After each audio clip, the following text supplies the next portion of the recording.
YouTube channel. मेरे इस नए यूट्यूब चैनल में आप सभी छात्र एवं छात्राओं का बहुत बहुत स्वागत है।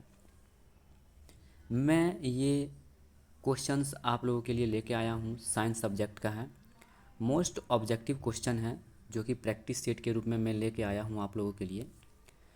ये आप लोगों के बोर्ड एग्ज़ाम के लिए क्लास 10th के स्टूडेंट्स अगर आप हैं तो ये आपको बहुत ही ज़्यादा हेल्प करेंगे। तो आइए बिना देरी किए हुए हम लोग क्वेश्चंस को स्टार्ट करते हैं। और हमारा पहला क्वेश्चंस आप स्क्रीन पे देख सकते हैं। जो हमारा पहला क्वेश्चन है वो ये है कि निम्नलिखित में से कौन ऊर्जा का अनवीकरणीय स्रोत है। तो ऊर्जा का अनवीकरणीय स्रोत जो है हमारा पेट्रोलियम पदार्थ होता है। Option number C is the right answer. Next हमारा क्वेश्चन देखिए। नेक्स्ट हमारा क्वेश्चन दिया हुआ है कि जीवाश्म ईंधन की ऊर्जा का वास्तविक स्रोत है।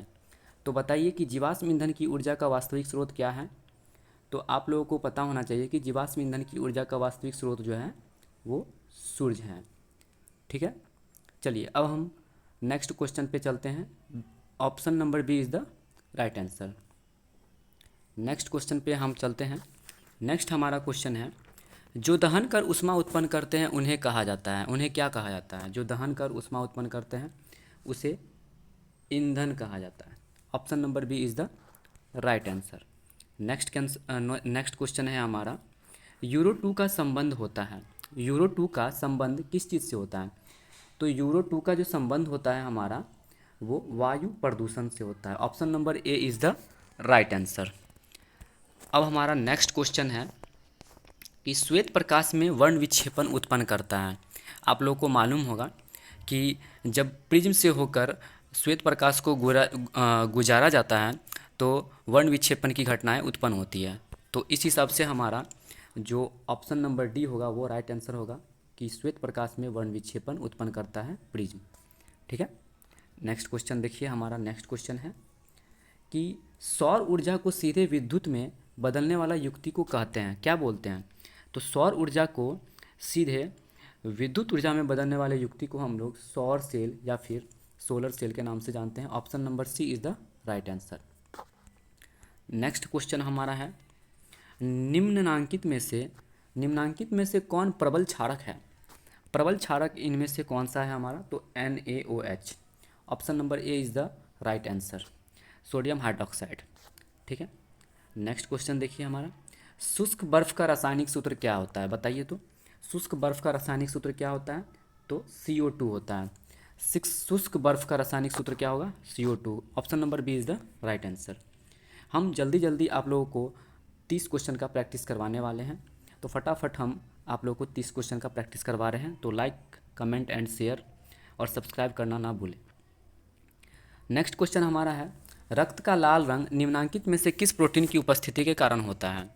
तो रक्त का लाल रंग जो है हीमोग्लोबिन के कारण होता है। ठीक है, नेक्स्ट क्वेश्चन देखिए हमारा। नेक्स्ट क्वेश्चन है हमारा क्लोरोफिल वर्णक का रंग होता है। क्लोरोफिल वर्णक का रंग कैसा होता है? तो पत्तियों में क्लोरोफिल पाया जाता है जिसके कारण जो है पत्तियों का रंग हरा होता है। तो क्लोरोफिल वर्णक का रंग होता है हरा होता है। ठीक है, option number D is the right answer. Next question देखिए हमारा दांत का कठोरतम भाग है। दांत का जो कठोरतम भाग होता है वो क्या होता है? इनामेल होता है। Option number B is the right answer. अब हमारा नेक्स्ट क्वेश्चन है क्वेश्चन नंबर 12 थायरोक्सिन हार्मोन के संश्लेषण में किसका होना आवश्यक है? तो आयोडीन का होना आवश्यक है। Option number B is the right answer. आप लोग कमेंट करके बताइएगा कि आयोडीन की कमी से कौन सी बीमारी होती है, कमेंट में बताइएगा। ठीक है, नेक्स्ट क्वेश्चन पे चलते हैं। अपघटक का उदाहरण है। अपघटक का उदाहरण क्या हो जाएगा? तो option number B is the right answer, कवक। कवक जो होता है अपघटक का उदाहरण होता है। नेक्स्ट क्वेश्चन पे चलते हैं। नेक्स्ट क्वेश्चन देखिए हमारा क्या है। नेक्स्ट क्वेश्चन है पृथ्वी पर ऊर्जा का मुख्य स्रोत है। पृथ्वी पर ऊर्जा का मुख्य स्रोत है। तो सूर्य जो है पृथ्वी पर ऊर्जा का मुख्य स्रोत है। Option number D is the right answer. अब चलिए नेक्स्ट क्वेश्चन पे हम लोग बढ़ते हैं। निम्नलिखित में से कौन पर्यावरण का हिस्सा है? निम्नलिखित में से कौन पर्यावरण का हिस्सा है? तो देखिए वायुमंडल, जलमंडल और स्थलमंडल ये तीनों जो हैं पर्यावरण के हिस्सा हैं। तो इसलिए इसका ऑप्शन नंबर डी हो जाएगा राइट आंसर। इनमें से सभी। नेक्स्ट क्वेश्चन पे चलते हैं। 15 क्वेश्चन हम लोग अभी तक सॉल्व कर चुके हैं। देखिए 16 नंबर क्वेश्चन को देखिए, एक वन पारिस्थितिक तंत्र में कितने पोषी स्तर होते हैं? तो याद रखिएगा कि वन पारिस्थितिक तंत्र में पोषी स्तर की संख्या जो होती है वो 4 होती है। Option number D is the right answer. ठीक है, नेक्स्ट क्वेश्चन पे चलते हैं। 17 नंबर क्वेश्चन, अभिक्रिया जिसमें आयनों का आदान प्रदान होता है कहलाती है, क्या कहलाती है? तो आयनों का आदान प्रदान होता है उसे हम लोग द्विविस्थापन अभिक्रिया बोलते हैं। Option number B is the right answer. ठीक है, चलिए नेक्स्ट क्वेश्चन पे देखते हैं। निम्नलिखित में से कौन समीकरण संतुलित नहीं है? इसको संतुलित करना है। देखिए संतुलित करने की जो आप लोगों को बताया गया होगा क्लास में, अगर नहीं जानते हैं तो देख लीजिए। इधर साइड जो 2H2 प्लस O2 है इसे हम लोग अभिकारक बोलते हैं, और 2H2O जो यहाँ पे है वो प्रतिफल होता है हमारा। ठीक है, इक्वेशन ये दिया हुआ है। अब देखिए हाइड्रोजन के यहाँ पे 4 अणु हैं, तो इस साइड भी हाइड्रोजन के 4 अणु हैं। ऑक्सीजन के 2 अणु हैं, तो इधर भी देखिए 2 ऑक्सीजन के अणु हैं। ठीक है, इस प्रकार से बैलेंस करना होता है। तो इस हिसाब से इसका आंसर जो होगा वो डी हो जाएगा, क्योंकि ये जो समीकरण है संतुलित नहीं है। आप करके देख सकते हैं। Option number D is the right answer.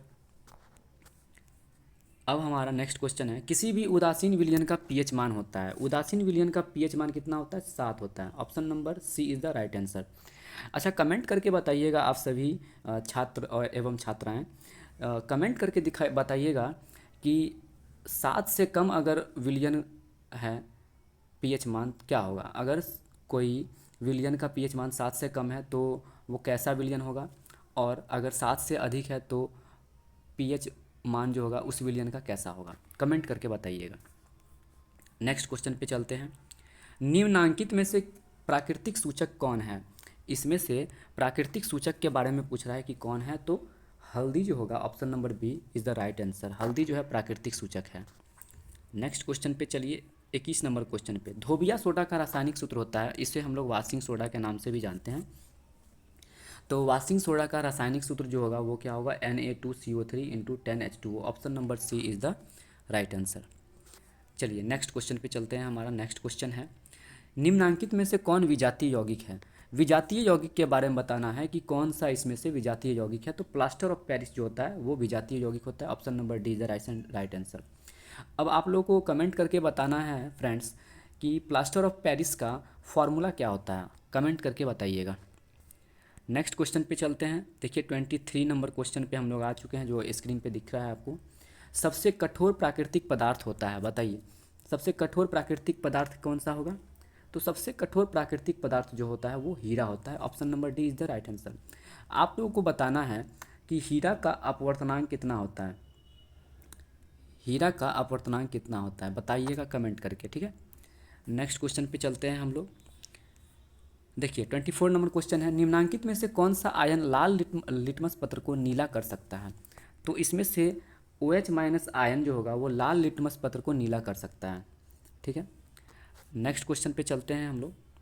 Next question है हमारा, फल पकाने वाला हार्मोन होता है। फल पकाने वाले हार्मोन होते हैं, कौन से होते हैं हार्मोन? तो एथिलीन जो होता है वो फल पकाने वाला हार्मोन होता है। Option number A is the right answer. Next question है हमारा 26 नंबर क्वेश्चन, गोबर छत्ता है। गोबर छत्ता जो होता है मशरूम इसको बोलते हैं हम लोग। मशरूम क्या है? एक तरह का। तो गोबर छत्ता जो होता है ये एक तरह का परजीवी है। क्या है? परजीवी है। Option number B is the right answer. चलिए नेक्स्ट क्वेश्चन पे चलते हैं। देखिए 27 नंबर क्वेश्चन, ओजोन का आणविक सूत्र होता है। ओजोन का आणविक सूत्र जो होता है, आणविक सूत्र वो क्या होगा? तो O3 होता है ओजोन का आणविक सूत्र। ठीक है, नेक्स्ट क्वेश्चन पे चलते हैं हम लोग। ओजोन का आणविक सूत्र O3 होता है। नेक्स्ट क्वेश्चन देखिए, कवक में पोषण की कौन सी विधि होती है? बताइए कवक में पोषण की कौन सी विधि होती है? तो कवक में पोषण की मृतजीवी विधि होती है। ठीक है, मृतजीवी पोषण पाया जाता है कवक में। Option number C is the right answer. चलिए अब हम बहुत ही करीब आ चुके हैं 30 नंबर क्वेश्चन के। 29 नंबर क्वेश्चन देखिए। 29 नंबर क्वेश्चन कह रहा है कि पारिस्थितिक तंत्र में ऊर्जा का प्रवाह होता है। तो याद रखिएगा कि पारिस्थितिक तंत्र में ऊर्जा का प्रवाह जो होता है वो हमेशा एक दिशा में होता है, यानी एक दिशीय होता है। ठीक है, ये सभी क्वेश्चन बहुत ही ज़्यादा इंपॉर्टेंट है आप लोगों के पॉइंट ऑफ व्यू, एग्जाम के पॉइंट ऑफ व्यू से। ठीक है, जो आप लोगों का 15 तारीख को एग्ज़ाम आ रहा है ना बोर्ड का, 10th क्लास के जितने भी स्टूडेंट्स से ध्यान से सुने, उन सभी छात्र एवं छात्राओं के लिए ये मोस्ट इम्पोर्टेंट ऑब्जेक्टिव क्वेश्चन है, आप इन्हें याद कर ले, बहुत अच्छा होगा आप लोगों के लिए। नेक्स्ट क्वेश्चन पे चलते हैं हम लोग। 13 नंबर क्वेश्चन पे आ चुके हैं। देखिए, मानव हृदय में कितने कोष्ठक पाए जाते हैं, बताइए तो। मानव हृदय में यानी कि ह्यूमन हार्ट में कितने चैम्बर पाए जाते हैं? तो मानव हृदय में टोटल 4 चैम्बर पाया जाता है। टोटल कितना चैम्बर पाया जाता है? टोटल 4 चैम्बर पाया जाता है, ठीक है। तो आप लोगों के लिए मैं ये 30 क्वेश्चंस लेके आया प्रैक्टिस करवाने के लिए, और मैं रोज़ आप लोगों के लिए ऐसे ही 30 क्वेश्चंस 20 क्वेश्चंस इस टाइप से रोज़ लाते रहूँगा। और आप लोग, क्योंकि मुझे पता है कि आप लोग का टाइम का अभाव है, तो जल्दी जल्दी से मैं चाहूँगा कि आप लोग को जितना ज़्यादा से ज़्यादा हो सके मैं क्वेश्चन प्रैक्टिस करा सकूँ। तो आप सभी से रिक्वेस्ट है फ्रेंड्स कि आप सभी लोग मेरे इस चैनल को लाइक करें, शेयर करें, सब्सक्राइब करें और मेरे वीडियो को बहुत सारा प्यार करें और शेयर करें। धन्यवाद फ्रेंड्स।